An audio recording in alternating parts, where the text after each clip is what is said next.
This is Raul Lopez, and you're listening to How Do You Say Success in Spanglish? The path to success isn't easy. For minorities and people of color, many attempt this journey with little to no guidance. Join me as I sit down with individuals who share their stories of perseverance so that together we can learn how to say success in Spanglish.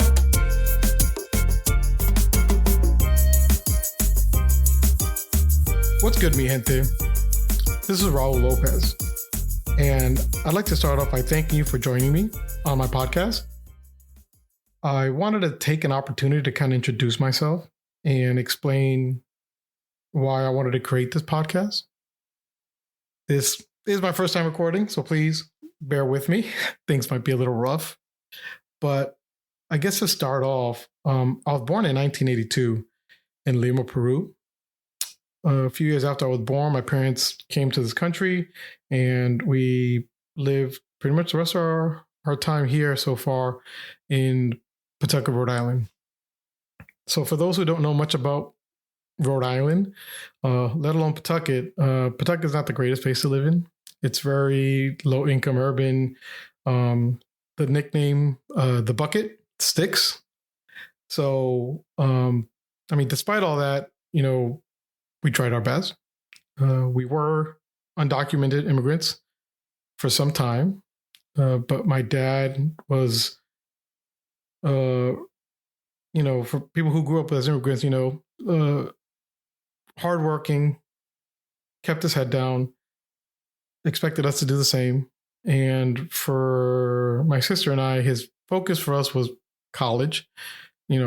My parents really emphasized the idea that we needed to do good in school and go to college to be and do better than they did. They sacrificed everything to leave Peru and come here for us, and they wanted us to succeed and become better than them. And early on, that didn't work out well for me. I was a terror, to say the least. I don't really know how I accomplished it, but I was held back in first grade and had to repeat it. I don't know if it's a mixture of ADHD or, a language barrier or what it was, but I didn't do very well in school starting off. So it wasn't starting off well for me. But like I said, my parents really emphasized doing good in school, always did. And so I got in trouble a lot for not doing good in school and not focusing and not getting my work done. And I don't really know at what point things kind of switched off for me, but I think it kind of started when I remember one night my grandma was in town visiting, and I was waken up by my parents. And for anybody who's an immigrant, as a child of a non-English speaking parent, you are the translator. And so I was woken up to translate to the EMTs that came into our house because my grandmother was having trouble breathing and having pain in her chest. So I had to be there at 3 a.m. and talking to the EMTs and explaining and trying to translate best I can, what was going on. And at that moment, I decided I wanted to become a doctor. I wanted to take care of my grandmother. She was and still is the world to me. So I wanted to succeed and, become a doctor. And that kind of became my focus. And things started going a little better for me, I think. Like I said, my parents were very strict when it came to school. College was my only path. My dad told me when I turned 18, I was either going to college or moving out. So, he always emphasized, and everything I did kind of from that point on had college as a goal. Like I said, I stayed back in first grade. So, I wasn't doing very well. But by the time I got to about third grade, I knew my focus. And even in third grade in Rhode Island, there was a program that came out called Children's Crusade that kind of promised that they would help you get scholarships for college. So long as you pledge to do well in school, stay out of trouble, don't fall into alcohol, drugs, don't have kids, a variety of different things that, we all yada yada our way through. But, I knew at third grade, I wanted to make that commitment and that pledge. And I think throughout my life, my parents, anything that I did had to revolve around school, college. My parents were strict. I think hopefully a lot of y'all can relate, but uh, early bedtimes, early bedtimes, couldn't go out, couldn't do this, couldn't go anywhere. And so the way I kind of earned my freedom was through signing up for programs that I knew will help me get into college, which would kind of get my dad off my back. I did sports. I did football, help me stay out later, go out and hang out with the guys I played football with. I wanted to go to the Boys and Girls Club, which my dad didn't really trust me going there. And when I did there, I signed up for, I believe it's called Keystone, and it was a community service program. And I told them if I signed up for that program, it would help me get into college.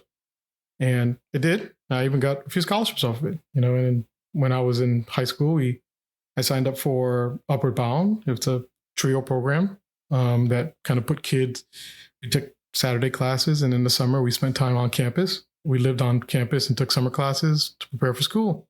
I think that was one of the best valuable resources for me to even get into college. So through all that work, that push, that guidance from my parents to kind of keep me on track and on path and forcing me to kind of always focus on what I needed to do to go to college, I did well on my SATs. I don't think I was great on my SATs, but I did well enough that my dad got that paper, and he, when that paper came in the mail, he ran and jumped in my bed and woke me up, and he was excited, and he was just screaming, "You're going to go to college. You're going to go to college." He was so excited. And I think at that point for him, it kind of felt like, he got me here. I applied to different schools, and I got into every school I applied to pretty much. I ended up going to Boston University. So I graduated, and all the excitement and the celebration for that. And I was ready to go to college. I was going to become a doctor. I was going to go and become a cardiologist because I wanted to help my grandmother, my dream that I had since I was a little kid. My one focus, everything I did in high school and all the extra science classes I took to prepare myself and get me ready to become a doctor, to go to school and become pre-med. And I was chemistry pre-med my freshman year. And to say my first semester was a train wreck would make it sound easy. I mean, I was destroyed. My whole life in high school and stuff, I didn't really have to work hard to do good in school. It kind of just happened. School was easy. College was hard. College, I had to learn. I had to study. I never studied. I just knew. So I wasn't doing very well. The dreams that I had since I was young, for probably well over 12 years by that point, were fading. I was having panic attacks. I was scared of explaining how bad I was doing to my parents because I was afraid they would be disappointed in me. I wasn't doing well, and it hurt. And when I was going back and forth, I was in Boston at Boston University, and I was only about an hour away from home. So I'd come home every now and then. And one weekend I was there. My dad wants to take me out for dinner. Well, dinner or lunch. We went to TGI Fridays. So, who am I to turn down food? And we went and we sat down, we talked, and like most strict immigrant parents, he got nosy and wanted to know how college was like. He wanted to know how things were going. How did I like my dorm? How did I like living with roommates? He asked me if I partied. And I was like, yeah, I partied. He asked me if I drank. I said, yeah, I drank. And he understood. He was like, I understand. You're at that age. I'm not going to get mad at you. He's like, just don't go too crazy. And then he asked me how school was, and I was like, it's good. It's good. He's like, all right.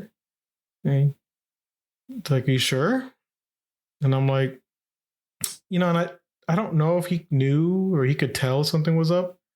Maybe I wasn't as excited to talk about school anymore. Maybe I was kind of keeping things on a hush, and it was more noticeable than I knew. But he kind of pushed me to kind of open up a bit.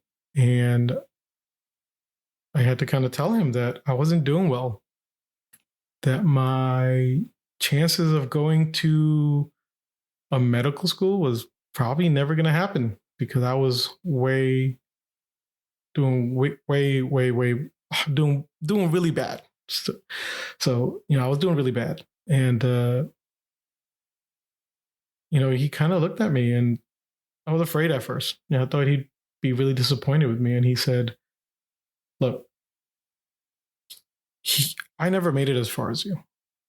In Peru, my dad was going to go to college and study, I was like oceanology or something like that. And, he told me about it, but he tells me, I never got as far as you. I'm never gone through college, and I've never completed it. He's like, so I really don't have any advice to give you.